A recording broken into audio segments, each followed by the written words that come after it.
Tenanglah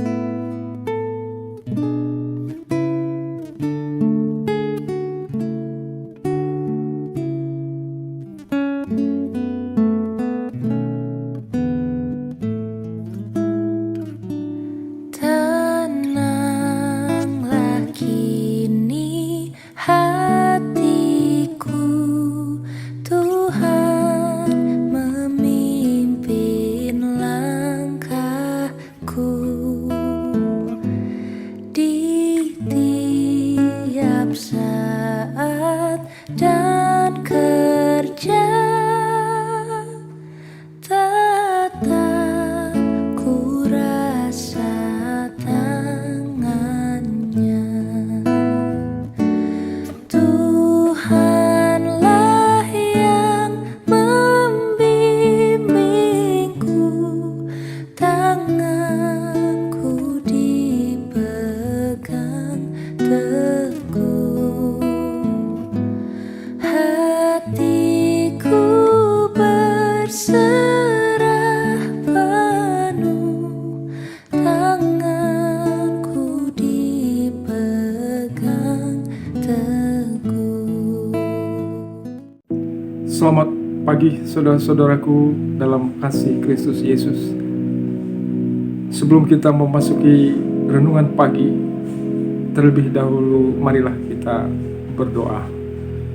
Bapa Surgawi dalam Yesus Kristus Tuhan kami bersyukur Engkau masih memberi kehidupan bagi kami semua. Dan sebelum kami melaksanakan aktivitas kami memohon agar Engkau memperkenankan kami untuk mendengarkan sebagian dari firman-Mu. Kuduskan kami yang berbicara maupun yang mendengarkannya. Dalam nama Yesus Kristus kami berdoa dan mengucap syukur. Amin. Saudara-saudaraku, kita akan membaca firman Tuhan yang terambil dari 1 Korintus pasal 3 ayat yang ke-7. Saya bacakan demikian firman-Nya. Karena itu yang penting bukanlah yang menanam atau yang menyiram, melainkan Allah yang memberi pertumbuhan. Saudara-saudaraku, ada perselisihan di jemaat Korintus. Perselisihan tersebut adalah di satu pihak mereka memihak kepada Paulus dan pihak yang lain memihak kepada Apolos. Padahal Paulus dan Apolos adalah mempunyai hubungan yang begitu dekat dan mempunyai kualitas yang tinggi di dalam Kristus. Paulus adalah orang tua rohani dan sekaligus guru dari Apolos. Namun yang mereka perbuat di wilayah Korintus menimbulkan perselisihan dan juga ada iri hati. Dalam hal inilah Paulus dan Apolos sebagai pemelihara jemaat memberikan penengahan ataupun mendamaikan mereka yang berselisih.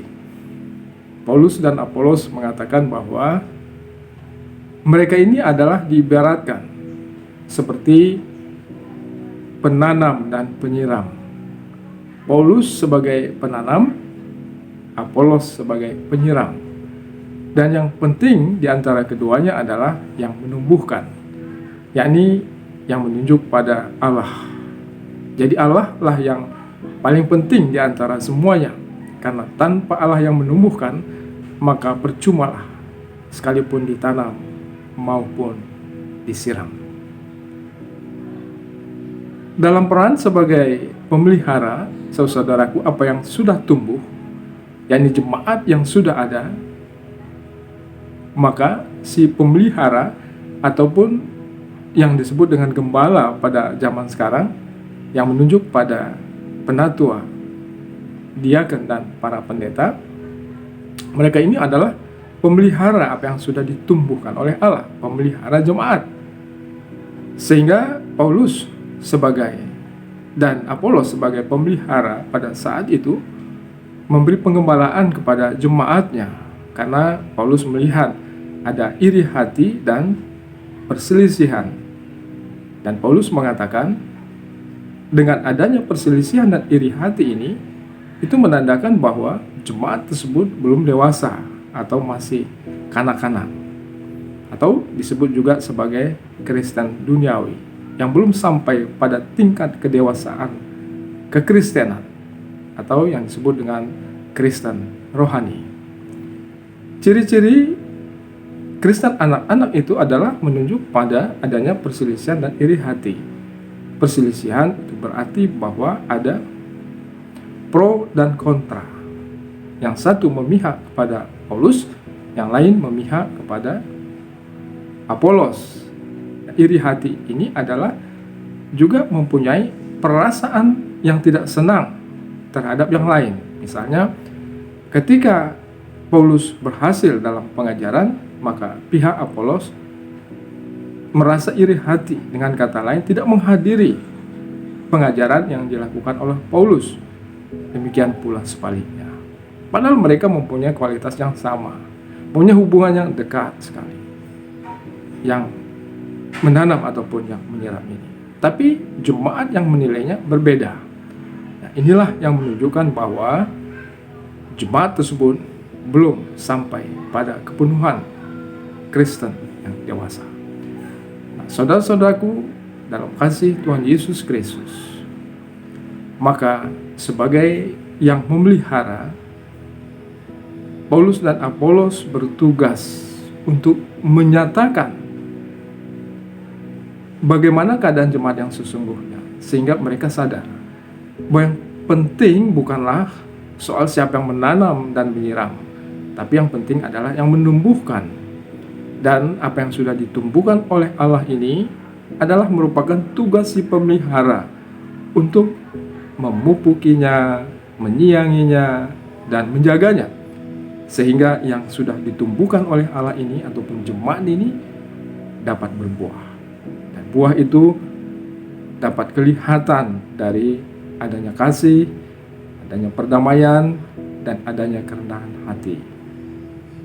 Demikian saudara-saudaraku, marilah kita tinggalkan perselisihan dan iri hati, karena itu hanya menunjukkan bahwa sesungguhnya kita ini belum dewasa di dalam kekristenan.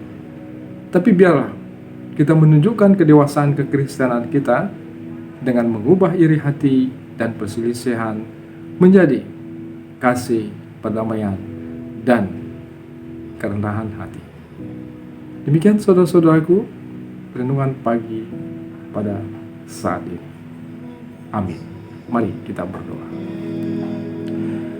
Bapa di surga, dalam Yesus Kristus, terima kasih kami boleh disadarkan kembali akan siapa kami. Apakah kami Kristen yang sudah dewasa atau masih kekanak-kanakan? Tolong kami Bapa, sehingga kami dapat mencapai kedewasaan iman kami. Kami berdoa, mendoakan jemaat Depok Lenteng Agung. Kiranya Bapa di surga, Kau senantiasa memberkati jemaat-Mu yang ada di sana. Engkau memberikan kekuatan bagi setiap penatua, diaken, dan pendeta kami. Kiranya doa-doa mereka dapat Engkau dengarkan, doa mereka mengenai jemaat-jemaat, dan ketika ada jemaat-jemaat Tuhan yang ada dalam pergumulan, Kau mau menolong mereka dalam pergumulan mereka, yang memberikan solusi yang baik, yang Kau juga memberikan rasa tenang dan perlindungan Bapa di surga, sehingga jemaat yang ada di Depok Lenteng Agung tetap dapat hidup tenang dan damai sekalipun ada COVID-19 yang ada di sekitar mereka. Tapi oleh karena kekuatan dan tahan tubuh dan perlindungan yang Kau berikan, mereka boleh hidup aman, mereka boleh bekerja, berpikir dan tenang dalam perlindungan-Mu. Ketika saudara-saudara kami ada di Depok Lenteng Agung ada dalam keadaan sakit, kiranya Engkau juga datang menjamah dan menyembuhkan mereka. Demikian Bapa di surga, dalam setiap aktivitas pada hari ini, segenap jemaat-Mu ada di dalam perlindungan dan kasih-Mu. Engkau adalah kekuatan dan pertolongan mereka. Engkau adalah pelindung dan yang memberikan berkat kepada mereka. Terima kasih Bapa di surga. Doa kami untuk negara bangsa ini juga, Engkau memberi kesehatan kepada pemerintah kami, Presiden kami Jokowi, dan segenap pemerintahannya, dan juga Engkau memberikan kekuatan daya tahan tubuh kepada segenap bangsa Indonesia, sehingga kami boleh tetap hidup berdampingan dengan COVID-19, ada dalam keadaan sehat. Dan jika ada saudara-saudara kami sebangsa setanah air yang ada dalam keadaan terkena COVID-19, kiranya Engkau juga memberikan kesehatan dan kesembuhan untuk mereka. Terima kasih Bapa di surga, dalam nama Yesus Kristus dan kuatan Roh Kudus kami berdoa dan mengucap syukur. Amin.